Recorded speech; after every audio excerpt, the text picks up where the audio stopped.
Good afternoon. Thank you for joining us for this session on IP strategies. Before we start, we're going to show QR codes that will allow you to send questions to us, which we'll address at the end. I think the tech team will bring it right up. And feel free to send them throughout the session, and then we'll address them at the end. Today, we're talking about IP strategies. This is an important topic because it matters a lot to deep tech companies, especially in terms of defending their moat against competition, but also at exit, it can drive valuations. And so it's important for us to think about it as founders, as investors, and that's what we're focused on today. We have two amazing speakers, Alina and Johannes. Alina, you have a background in chemical engineering, and you were then a founder, and then now you turn investor at Ananda Impact Ventures, focused on mission-driven founders.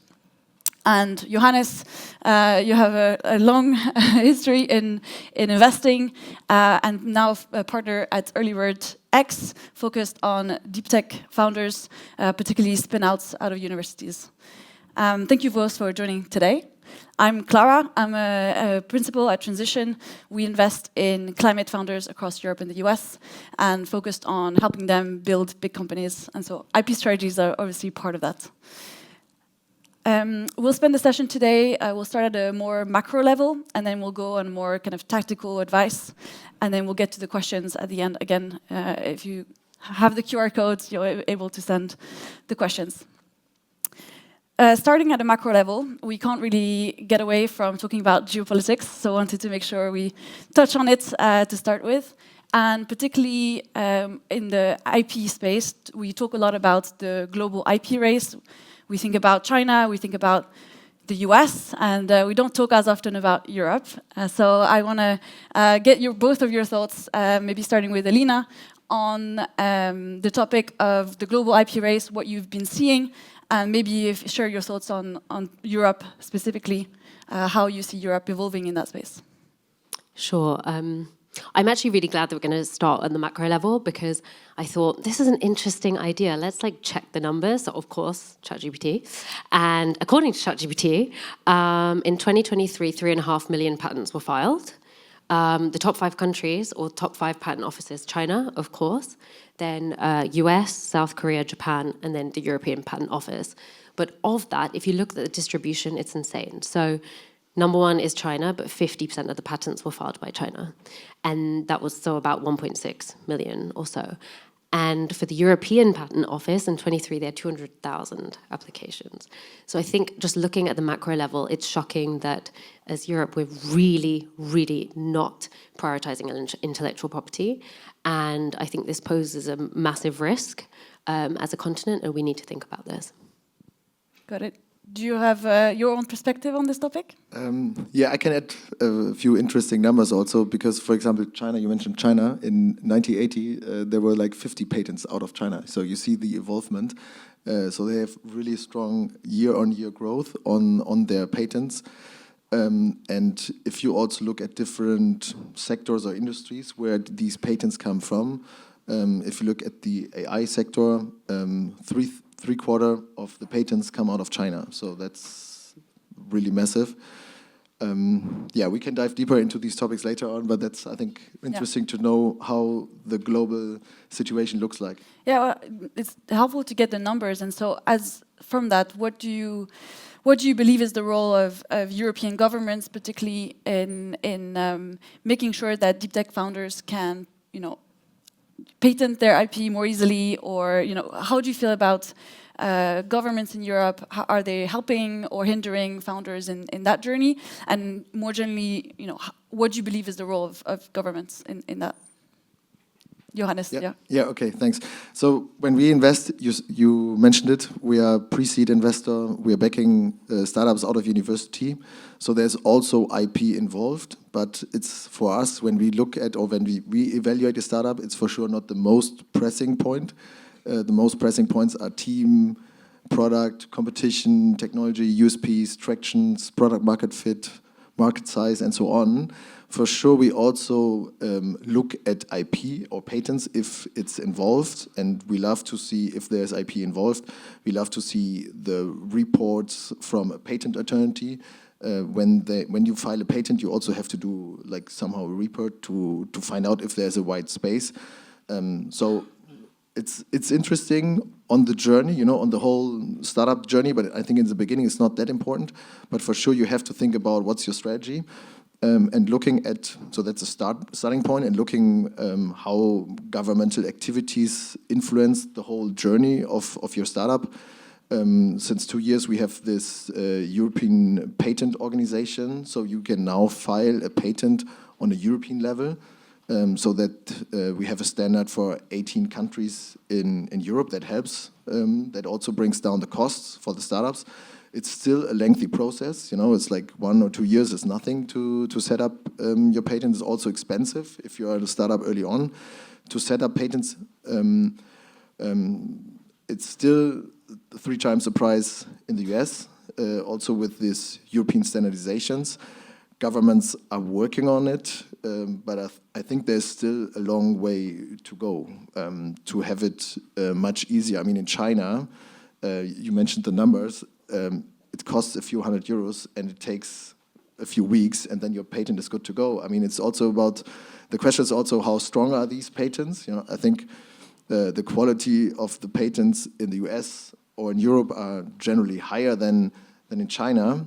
What do you mean by quality? Maybe can you share, what do you mean by that? Or let's say the defensibility, you know. I mean, if you file a patent in Europe, the chance that it goes through, depending on your industry or technology, is between, let's say, 70% to 90%. 10% to 30%. That's the other way around, yeah. Depending on the industry, like semiconductor is rather 10%, and other industries a little bit higher. So that means when you file a patent, you really have to check which technologies or patents are out there and where there is a white spot for your patent.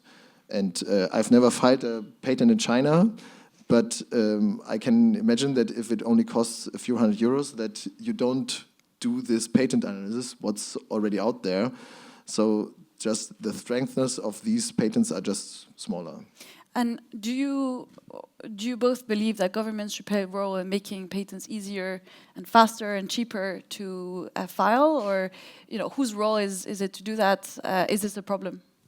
Definitely. So maybe just adding on to what you said, Johannes. So with my startup, I filed a couple of patents, and the difficulty was. So in one sense, governments were very, very helpful, because there's, especially in Germany, this grant that you get to kind of subsidize 50% of your patent costs, which is great. And one of the first things they cover is the prior art check. And so you're really sure if you pass that prior art check that most likely your patent will go through. And so for startups who barely have any money, this 50% cost is amazing. But I think it's not necessarily enough, because it's up to maybe 15K, and after that you're on your own. And a lot of the startups really, really early stage that we also fund don't then have the funding to just spend money on the lawyer. So I think governments do have a real responsibility to support further than that initial 15K, which gets you somewhere but not very far. Beyond that then, there's so many ancillary costs that come with filing a patent, and I do agree that the unitary application was the most game-changing thing, but it takes forever. I mean, I think it took me, in the end, 3 years from filing the patent to getting it through, which in startup land is you're almost like a teenager by then. And so it's just not quick enough. So I think governments can really help to speed up the process. Yeah, no, that's super clear. So we could talk about this for ages, right? The macro, but I think we also wanted to make sure we touch on more practical and tactical advice in the session. So moving on to that, one decision and that the founders usually have to make is deciding, what to patent, what to keep as trade secret. And there's a lot of trade-offs, in that conversation. We as investors spend a lot of time with founders trying to debate, what the right approach is. And the right approach can vary depending on maybe the industry, maybe the business model. And so we'd love to get both of your thoughts. Maybe Johannes, you can start on this. Are there particular industries, business model, or other kind of types of businesses, deep tech businesses that require a very specific type of IP strategy? Yeah, you're right. I think it really depends on your business model, on your industry, on the sector you're active. The large language models are are very present right now. DeepSeek has a very strong open source approach. They have like 15 patents filed, mostly in the direction of AI training, for example. Then you have rather semi-commercial or expert proprietary models like Mistral, and then you have like commercial models like Gemini. So that's one approach. For example, if you look at AI, then if you look at the battery space, if you are a battery startup, often there's IP involved. If you look at IQM, quantum computing, for example, they have like 150 patents in place, so much more than DeepSeek or similar ones, because it's also so much more, so much technology involved that is also able to be patent. And I think you're right, you always have to check what's your strategy, where do you want to put a patent, where do you want to put a trade secret. So, for example, there's also Zemron. They patent their chip structure and have trade secrets on their neuromorphic processes. So there's all kinds of possibilities how you set it up, it really also depends on your situation. For example, if you have an open source approach, then it also helps you to speed up, or if you have a very heterogeneous customer base, it also maybe makes sense to have an open source approach that all the experts out there build the interfaces to all your customers, for example. So there's differences for each industry, as you said, and even in every single industry, you have to check what's your role. Are you a pioneer? Are you a follower? And then you have to think of what's your strategy, where you should put patents, where do you want to do trade secrets, what you want to license, and so on. And maybe, Alina, I would love to get your perspective on this topic. Maybe you can also add how should founders try to answer those questions? Who should they speak to? If you can add that as well, it would be very helpful. A very good patent lawyer.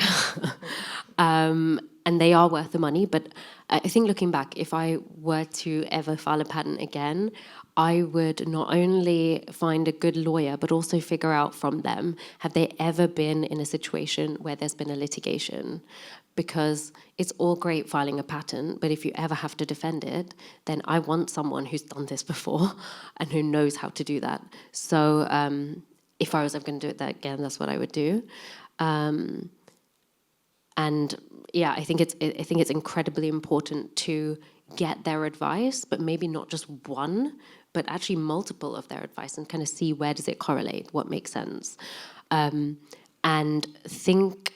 Like, if you can't find an example in your industry or your specific product, look at adjacent industries, adjacent companies. What did they do? What worked well? What didn't work well? Because it's so different for every business. Some should never file a patent and keep all of it a trade secret, and some should file a patent but keep it very general and then have lots of trade secrets and lots of additional patents on top. So it's really hard to give like blanket advice, and it's so case by case specific. And maybe to add on what Alina said, I totally agree. They should also talk to founders who are further down the road. At Earlybird Venture Capital, we have different funds running at different stages, and we also connect the different founders that are at different stages to exchange ideas, that the founders that are earlier on also can learn from the ones that are later that are already further down the road. So that is also true for IP, and you should talk to your networks, to your investors and stuff, what you should do as a founder in lots of cases, and this is also the case for IP. Yeah, totally. And another question that often gets debated is, how do you work with your customers? How do you work with your suppliers in a way that both sets you up for success because you need to build really deep relationships with them, but also you need to protect your IP? Do you have any insights that you can share today on how founders could navigate that, and where examples of where you see founders navigate well, or equally, pitfalls to avoid? Maybe Alina, you want to start?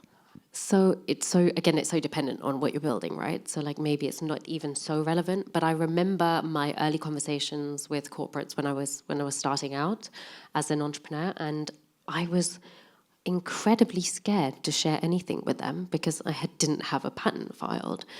And so it was almost a massive weight lifted off my shoulder the minute the application had gone through. Because even if it's not accepted for a couple of years, it's okay. At least I know it's dated back to then. And therefore, if it's ever violated, that I've got some solid proof. So if you're not comfortable with kind of actually creating any value with this organization and actually getting as far as at least a pilot, then file the patent. Because it's really killing your business if you're not able to actually commercialize it as quickly as possible. Yeah. And I think totally agree, maybe to add on, when you look at supply chains, you also have to think of what's your core technology, what's your non-core technology, what do you want to produce on your own, make or buy decision.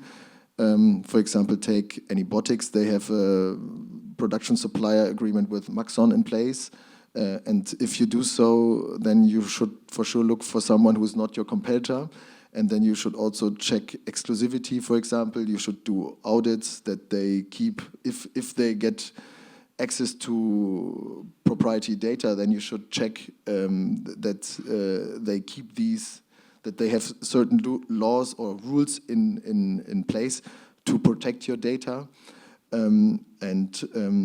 Yeah, I think there's different strategies that you can also follow on if you have a supply chain. Yeah, and you could also, for example, have a spreaded supply chain, that you don't have one single supplier or a supplier that has access to lots of your technology, so that you rather spread your technology so that no one has enough information to really be a threat to your business.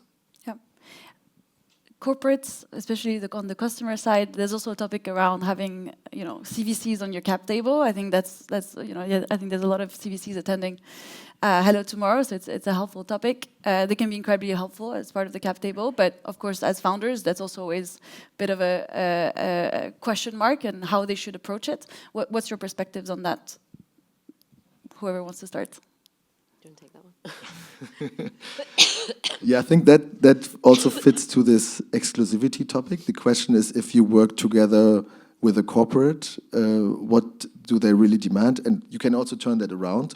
Why should a corporate work together with a startup? So why should they be your customer, or why they should be your investor? I mean, you can also work together on a strategic level with a startup as a corporate without being invested.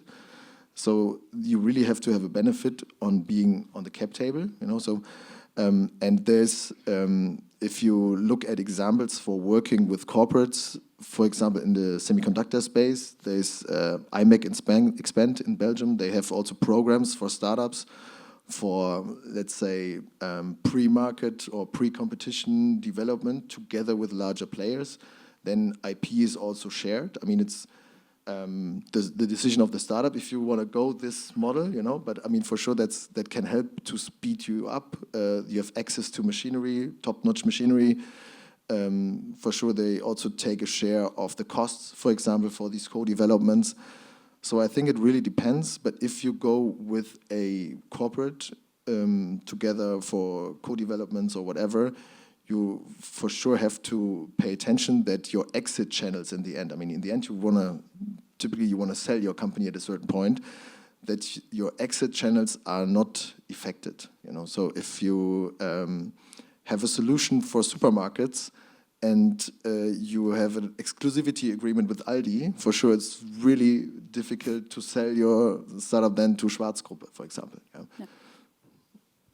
Yeah, I would be definitely wary of the amount of stake they have, the rights the CVC has.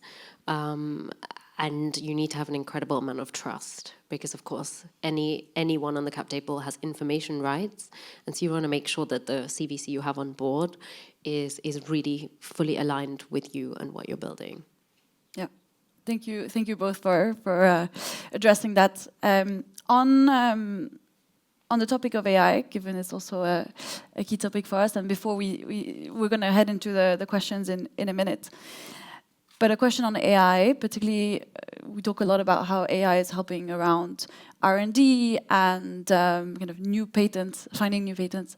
But AI could also have implications around making it easier to file patents, which is a positive thing, but it could also make it easier to crowd a space. Back to the China question around how cheap it is to file a patent there. What's your perspective on the implications of AI, particularly around patent filing, crowding a space? What are the opportunities and the risks related to that? Maybe you want to start, Johannes. Yeah, I can start. So I think there's startups out there that can also help you in this whole IP process. So, for example, to automate repetitive tasks that you have to do while you file a patent, that's for sure helpful. Then there's also startups that can help you to find the white spot for your technology. Then we also see that AI is an enabler for SMEs to also be able to set up more patents. In the end, with regard to regulation, at least 50% of the patent has to come from a human being. So if you think it further, you have a fully automated process done by a software or an AI solution to set up a patent. Then the question is, in the end, who's the owner of the patent? You know, that's also a thing that you have to take into consideration. So there's also different challenges. Also with regard to challenges, I mean, if a human being checks the white spots, you know how you do it. But if a software solution is checking the white spots for you, how did the software do it in the end? What's the transparency behind it? So there's multiple questions around that. You can also use startup solutions for helping you to set up your IP strategy, or what's the risk of litigation of a patent. There's also software on that could help you to calculate that. I never tested it. I don't know how reliable are the answers, but there's multiple solutions out there in any kinds of field where AI is an enabler for industry to automate processes. It's the same for IP. Yeah. I think it's really exciting, but it's also quite risky because you can imagine, I mean, I don't know, if I wanted to circumvent a patent, it's not as difficult now using AI. And I'm sure that it won't take too many prompts to try and figure out how to work around it. So I think it's really exciting in speeding up some of these really arduous processes, but at the same time, quite a big risk for deep tech startups, which is why the strategy is so important. Like, don't necessarily put everything in your patent. Like, keep it open, keep it vague if you need to, and then think about what else you'll do afterwards. Yeah. And on IP strategies, what's your perspective? You mentioned, for example, in the really early days, founders are focused on, just even proving out the technology, and then you're going to start, patenting maybe one part. You're having this continuous debate around what to keep as trade secret and what to patent. What's your perspective around the timing of it? And maybe, Alina, you want to start, given you filed patents yourself, so you have first-hand experience here. I think it was very helpful to file as quickly as possible the first very open generic patent, because it allows you to have that, like the thing I was saying before, like the ability to talk to corporates and not feel necessarily so concerned. And then afterwards you can be very strategic. You can actually just essentially pay to extend the time. So you don't necessarily need to file as soon as you get the opportunity to, but you can keep pushing it back. And that gives you a couple of years or months or whatever you need to figure out, okay, which geography makes sense? Which markets am I concerned about? Which parts do I need to patent exactly? And so you need that time, first to secure, and then to figure out, okay, do I need to file a patent in Japan or not? I don't know. And I'm not going to know for a couple of years. So you need that time. Yeah, I agree. And maybe to add on, when our startups raise the next round, that's typically Series A. I think there's also lots of points that are more important for follow-on investors than IP. I mean, there's some that also look at IP, but everyone is looking at the team. Everyone is looking at traction. They want the startup to be, if you take a software startup, around 1 million ARR, for example. They look at the competition. They look at the tech USPs.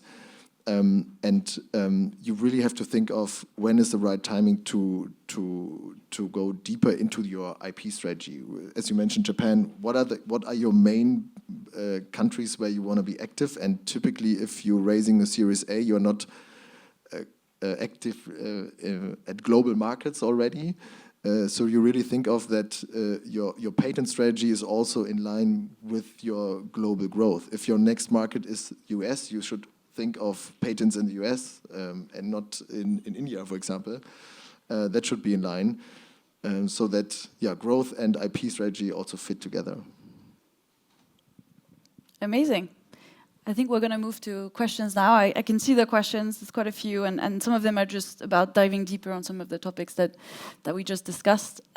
So maybe starting with the debate around what should you patent versus what you should do as a trade secret. One question is around if you publish information during your patent that could be valuable to competitors. You mentioned, Alina, around the patent that you filed, the first one. It was quite general. Could we maybe dive a little bit deeper on that and kind of explore this question in relation to that? Yeah, so I filed a process patent, so essentially turning something into something else and the whole process to do that. And in that, there's obviously so many different levers you can pull, right? So you can play around with certain methods, you can play around with certain material quantities, you can play around with certain temperatures, pressures, etc. But if you keep it very, very, very narrow, like, I don't know, as a competitor, I would just do the exact same thing with 5 degrees extra temperature or heat, and I can circumvent your patent. So I would keep it really, really broad as makes sense and is possible. So it allows you to continue to innovate and change your process or your product, because it's going to change all the time. You're going to keep innovating. And so you don't want to box yourself in too much. Great, that's super helpful.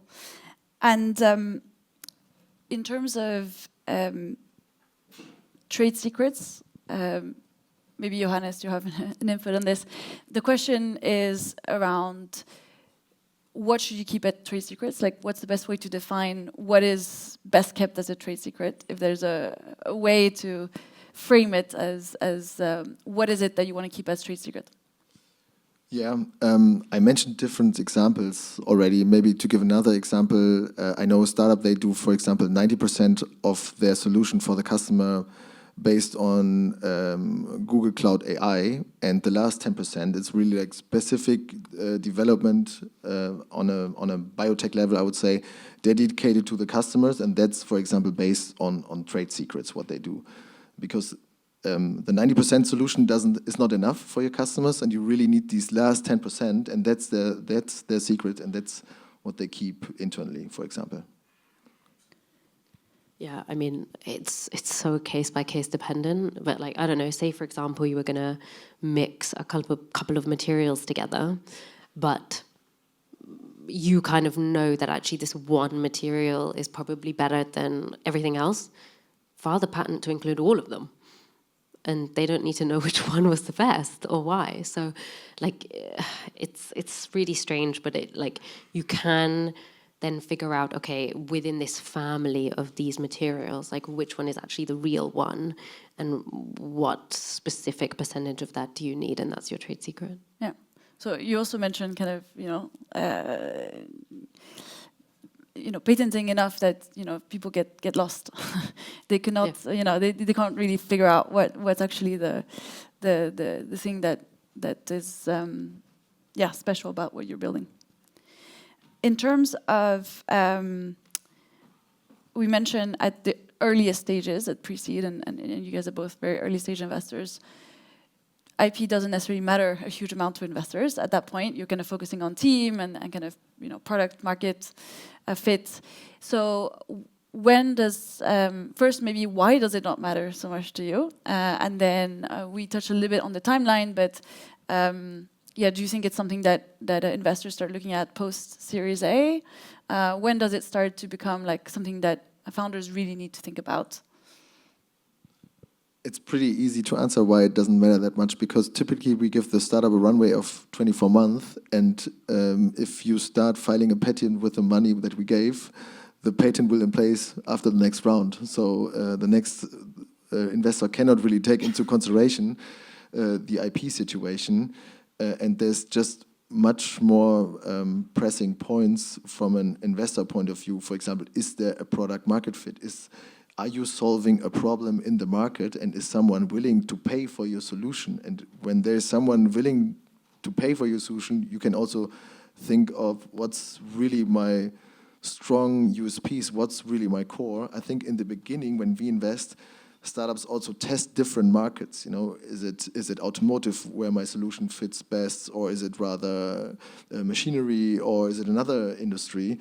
And after they have played around, they really go for one market or one industry, one sector, and dive deep because they think there's the biggest potential.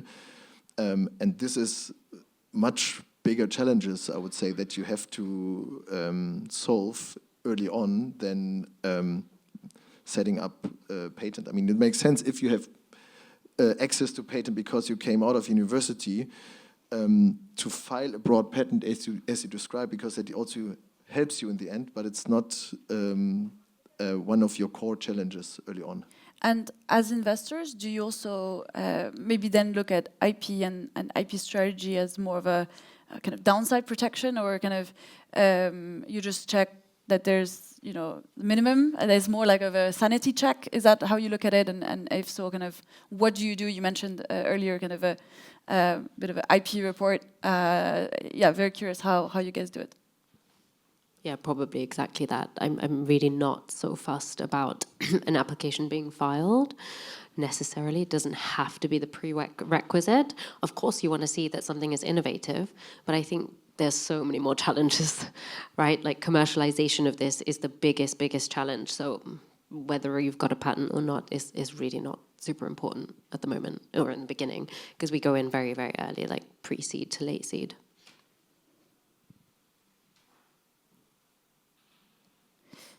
I think I have a problem with the questions. They're all gone. I can fill in, because there's something that I think that we're doing wrong in the ecosystem that we need to correct. And you've probably seen this.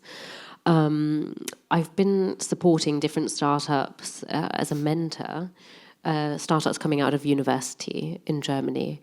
And I've seen how difficult it is for them to negotiate patent fees with the university. I've seen some universities ask for ridiculous amounts of money, like 500K, $1 million. I mean, they don't have anything. Why are you trying to fleece founders? It makes no sense. And so there have been some interesting, I've seen some great ways that founders have managed to circumvent that. But if they don't, they're killing the company. Because as an investor, if I know that a university has equity, or suddenly the founder will owe the university X amount of money, it's red flag. So I think that's something we need to do better. I totally agree. And I think it's also a problem of standardization at universities, because it's not the daily business of a university to do these negotiations for IP with a startup. I mean, there's great universities who can do that, who also do it on a regular basis. There's big UK universities, there's big French universities, also in Germany. But smaller universities, they really struggle because they have like one case every year where they have to negotiate IP, and they don't want to do something wrong. They look at it from a different perspective. That's a problem with them. Yeah, there's actually a question on this around university spin-off specifically. So on the back of that, the question says, how can spin-off navigate the IP ownership and licensing costs of background IP as they further develop foreground IPs? You mentioned some strategies, like some founders have figured out a way around it. Could you both share some examples of ways around? And it's very obvious from a European ecosystem perspective that maybe instead of governments, actually the better question earlier was what can universities do, because that's where an area where we clearly lag compared to, for example, the US. But yeah, let's. What are the tips and tricks for founders? One of the founders I know very well, what they did as a team was they actually just said flat out no, and then presented the university with 3 options. And one was kind of, okay, we'll give you X amount of money when we have raised X. Second was like, okay, let's create a win-win situation and we'll give you a royalty up until after we've made, say, 1 million ARR. And then the third, I think, was kind of a mixture of the two. And then, of course, once the university sees that, they say, well, okay, I'm actually very much interested in the upside of the royalty. So I would rather maybe circumvent that like first initial fee, but rather than create a win-win situation. But it's so dependent on who you end up actually negotiating with at the university. So I think actually what you said, Johannes, about standardization is so key, because founders shouldn't have to waste hours of their time doing that. In fact, it should just be like, this is the blanket that you get. Yeah, you're right. It's a pity if it takes like 6 months or 12 months to negotiate IP with the university. And often IP is only a part of the whole negotiation with the university, because sometimes they also supported the startup so that they came to a certain level, so they also want to have shares on the cap table, or there's a professor who also supported, who also want to have something. So that could be very complex for each startup. I joined an event of the leading Dutch technical universities yesterday, and I also learned that the people who are responsible at these universities in the tech transfer offices to set these, I would say, guidelines, are also looking for help. You know, they were really open to discuss with us what is the best playbook, because on the first glance you think, okay, they don't really want to help the startups, but in the end they really want to be helpful, and they sometimes don't know to figure out what's the best way. So that was really interesting to understand how open they were for these discussions, to find like templates for like a biotech startup, for an AI startup, for a climate tech startup, for a semiconductor startup that is going out of university, and then also having different playbooks, how the professor is involved or not, and so on. Yeah, maybe as investors, like, we have a better role to play in actually kind of connecting with these, because at the same time, like, I don't know, you look at a cap table after, and if, I don't know, 20-30% equity has been given to the university, massive red flag.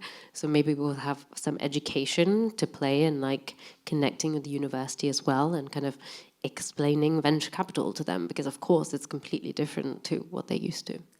Are there European initiatives around this to try to solve for this, or are there particular universities or more local ecosystems that are doing particularly well or better than the rest? I think, as I said, it's about standardization. You know, if you have ecosystems that have more experience with this, then they also have, I think, more standardized rules. For example, in France, in RIA, typically they take 5% shares. It's not only about IP right now, it's just about the whole situation with the startup. So they take typically 5%. That's their standard model. I also know a German university, they don't really have startups at all, and they want to create great examples for their founding ecosystem out of university. So I think they take 1% or something like this, and they rather say, hey, please, startup, take everything what you want, you get it exclusive globally forever. Please take it and build something great so that we have amazing use cases for our future spin-offs out of university. So you see all kinds of flavors in Europe. For example, in Sweden, IP is always with the professor. It's a totally different situation compared to other countries in Europe. So I think it really depends on the local ecosystem. Do you think that founders, PhD candidates looking to found a company on the back of their PhD should consider that a bit more when they're when they're applying to different PhDs, or do you think they're more driven by capital, where their research can be funded? I guess it depends on if they ever want to go down the entrepreneurship route, right? If they are, then yeah, I would definitely look at what kind of companies have spun out of this, what kind of support do they give, and try and find those success stories. Great. One last question, which is more tactical, is around patent lawyers. How do you assess them? What's the best way for founders to know that they got a good one? The best thing at your fingertips is other founders. Like, speak to later stage founders, people who've done it before, and what were their experiences and challenges in working with patent lawyers. I would always do that. I would do due diligence on your own investors. Speak to other founders. Founders need to spend more time with other founders. Yeah, I would agree. Like mouth to mouth recommendations, and there's also patent lawyers that are specialized on a certain industry or technology. So really look for these that are focused on your task. Great. Well, I think we're about at time, and so thank you both for your insights today. I've learned a lot. I found it fascinating, and I hope that everyone else did. Thank you all for coming and giving you a couple minutes back to your day. So hopefully it's a good one. Thank you very much.